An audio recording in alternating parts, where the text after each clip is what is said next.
I know we're fucking Portland, Oregon, and you guys don't do anything ever all the time, and it's no love rules, just right out back steakhouse everywhere in this fucking city. But this is goddamn North Korea up here, and I'm a dictator. Got it?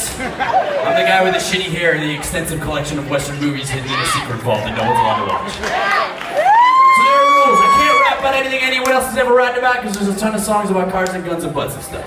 I can't rap about anything I've ever rapped about before because you're going to hear some more songs about never paying attention to the police and doing whatever you want, being a real nice guy. And I can't rap about anything that's going to get me arrested because I'm a big pussy. Cool, and you're going to raise your hands because we're all young adults and we're all civilized people, we have manners, and we'll go from there. Yelling at me will not help you. Just raise your hands, it's going to be fine. I'll play lots of shows. If I don't pick on you, I will come back again and maybe I'll pick on you then. Or maybe I'll never pick on you and you're doomed. Sorry. What do you got there? Man, I got a song on YouTube called Looking Kitty. It's probably the best thing I've ever done in my life. It's all about cats. You should just look that up instead. We're not gonna rap about cats. Here's an important distinction. If you're thinking of Doctor Who, put your hand down right now. If you're thinking of a dinosaur, stop yelling. If you're thinking of a cartoon, put your hand down. If you're thinking of an item of food, put your hand down. That's really boring. Cool, alright, great, Graham, what do you got? Amanda Palmer, sure. What do you got there? Rap about death! Rap about death? Yes! Just like the metal band or the eventuality? The idea! The idea. What do you got there? Whatchamacallit candy bars. Whatchamacallit candy bars? Over there, right there, madam. What do you got? What's that? Symmetry? Yeah, sure, that's good. And let's go over to the adult section. What do you got, man? What do you got? What's that, the Democratic debate? I actually rapped about that, not watching that last night. And you know what? It was super tight because I rapped about not watching it and I also didn't watch it, and both things were super tight. What do you got, madam, in the glasses? Right there? What do you got? What's that? Are you saying that from a wheelchair? Yeah. Motherfucker, just so the record stands, the guy in the wheelchair asked me to rap about cripple.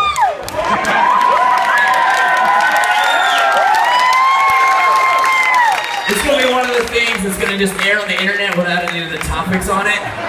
Like the rap that I did about Kanye's mom, and everyone's gonna think that I'm an asshole like I suggested it, but I am just working at the behest of the citizenry. And you go on the video where I rap about Kanye's mom and people are like, that's fucked up, dog. And I'm like, man, they just suggested it. I'm dancing for nickels up here. Alright, so let's review. Hold on, I got so sidetracked. Your shit fucked me up so hard, man. And it's good because I'm like, right now I'm probably like blushing like mad. I literally could talk about a fake Instagram site where I showed my dick with vegetables in front of it and I was totally cool with it, and then now you made me blush. Congratulations. Success. So that guy's topic, cripple. What were the other ones? I totally forgot. No, what were the other ones? I forgot. Amanda Palmer, death, and there was one more. What's that? What? Symmetry. Whatchamacallit candy bars. Thank you, Matt. Okay, so Amanda Palmer, cripples, death, whatchamacallit candy bars, and then symmetry. All right, and let's go with one more. What do you got? The biggest compliment you can give is the headliner rocking out to the openers. The biggest compliment you can, as an audience member. The biggest compliment you can give as an audience member is rocking out to the openers. I paid him a lot of money to suggest that. Alright, so symmetry, Amanda Palmer, death. The biggest compliment you can pay to the headliner is rocking out to the openers, cripples, and whatchamacallit candy bar.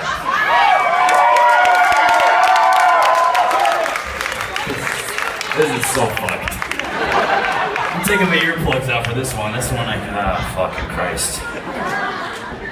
Alright, fuck it, we'll get real, man. Let's get real as fuck. A month ago, in the last month, this is a true fact, in fact, I had 3 people die. That's true, this shit is whack. It blew me for a fucking loop, and I didn't feel anything after that. I actually wrote a fucking song that I recorded, and I'll probably never release, in fact. But it fucked me up so bad because it was such a weird experience at first. My first friend died in the Czech Republic. She died in a mountain climbing accident and it hurt. But I didn't even really think it hurt. I just sat the email and I stared like this and I was like, shit.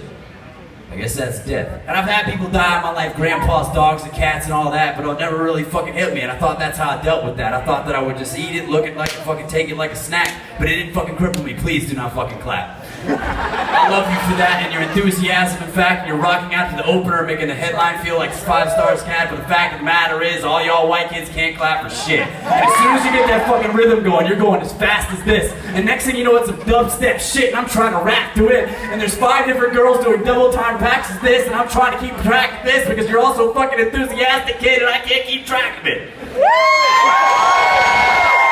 So please, don't ever clap on this. It's okay. Apology accepted. I think you're fantastic, chick. But look, I gotta get back to this.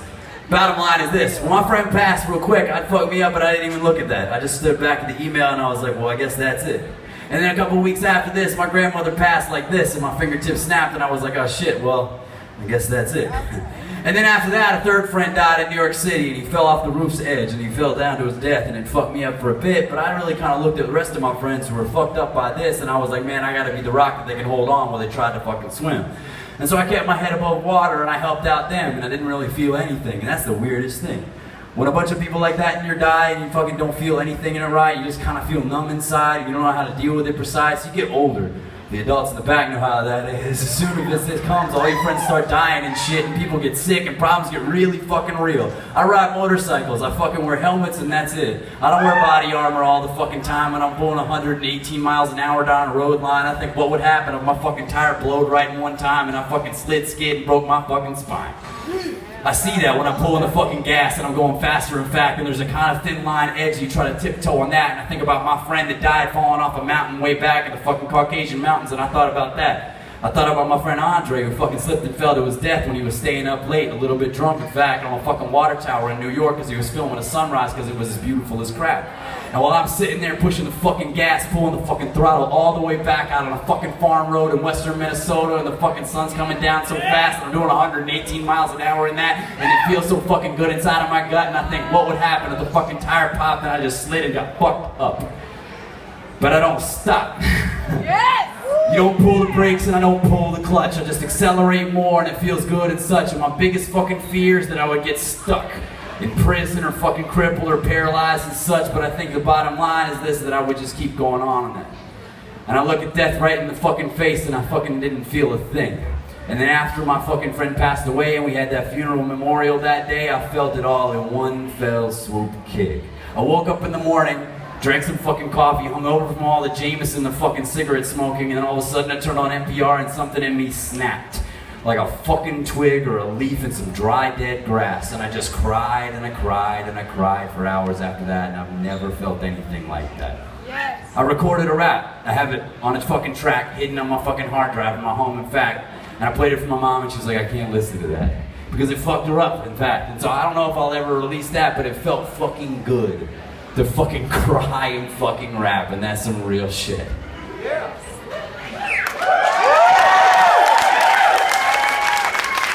So you get older and you hope you get better at dealing with all of this. The fucking stress gets up fucking paramount that you can't fucking escape it, and you realize the older you get, your friends starting to die and they all get overdosed and they have fucking problems that survive. And you realize when you're 18 and you're like, Mom, you don't understand my life.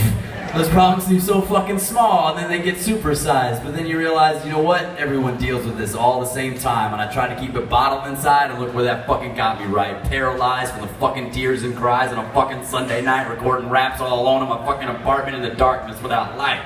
Yes. And then I realized at the end of that, all I had to fucking do was talk to my friends.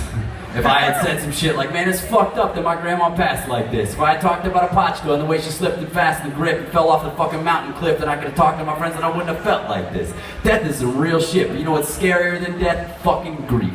It paralyzes us from our toes to our teeth, and I'm a grown-ass man, strong, walking fucking streets, riding motorcycles and spitting raps, and it fucking crippled me. And so I did my fucking best to get out from under its feet while I stuck its boot on my fucking neck till I couldn't fucking breathe, but it wasn't until I made my raps and I played them for my friends that I fucking got up out of that fucking hole and I lived my life again. And I know that wasn't the direction you want to go on a Thursday night. You're trying to come and fucking wigs and teeth and party all damn night. But the bottom line is that's the way that it fucking went. You gave me those fucking topics full of shit and I tried to make a whatchamacallit, bitch.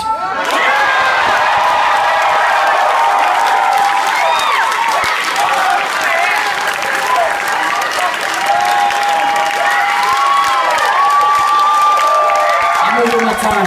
Thank you guys so much. My name's Astronautalis. That was great.